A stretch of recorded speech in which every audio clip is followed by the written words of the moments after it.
Hi guys. Look, just want to walk you through a quick model that we've created to illustrate for people the actual valuation effects of an RPMG transformation on revenue performance.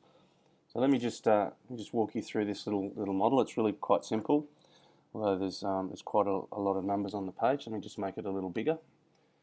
Okay, so here we have a company's basic financial information going down this column C. So you'll see year zero, which is obviously the starting position. All right, so with this company we have sales of $200 million, a cost of sale of $130,200,000 at about 35% of gross margin, and then nearly $51 million of overheads, leaving $19 million of EBITDA. Right, and then we've just said, okay, rough valuation multiple of 4 to give a valuation of $76 million. Okay, nothing very complicated. Now, what that $200 million is being created by, it's been created by a revenue pipeline, or pipelines, but let's just keep things simple. Been created by revenue pipelines, and that revenue pipeline has 3 pieces, or 3 sections. Right?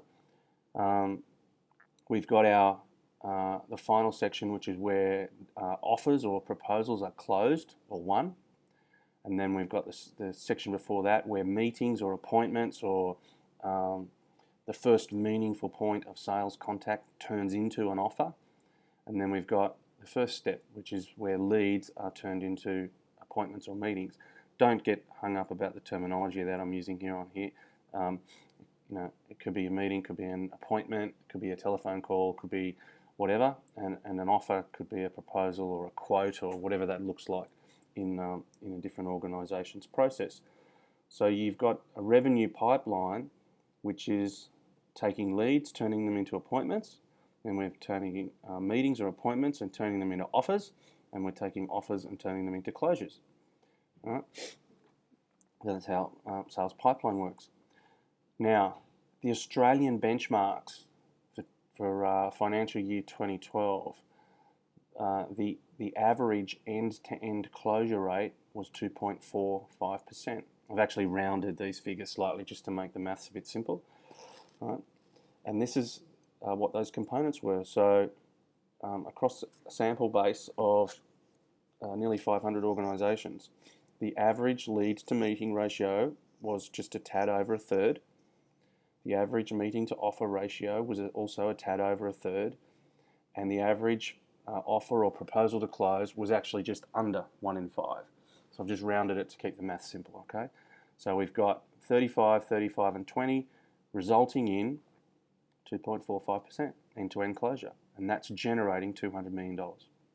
Okay, so let's move on and have a look at how this transformation stuff really works. All I'm going to do is I'm going to vary the effectiveness of how that pipeline is working.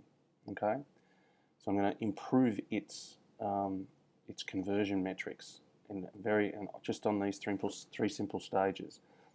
The cost of sales are staying the same. In other words, they're staying at the same proportion. So the margin, gross margin, will stay the same. Similarly, the overheads will stay the same. Going to assume, as we've done in the past, that these improvements are going to be able to be delivered with 0 increment to the cost base of the business. Okay, so watch what happens if I just improve each one of these stages by 2%. I'm going to do my lead to meeting, then I'm going to go my meeting to offer, and then I'm going to improve my offer to close. So you'll see what's happened. The revenue has gone from $200 million to $245 million, a compound improvement of 23%, 22.9. All right.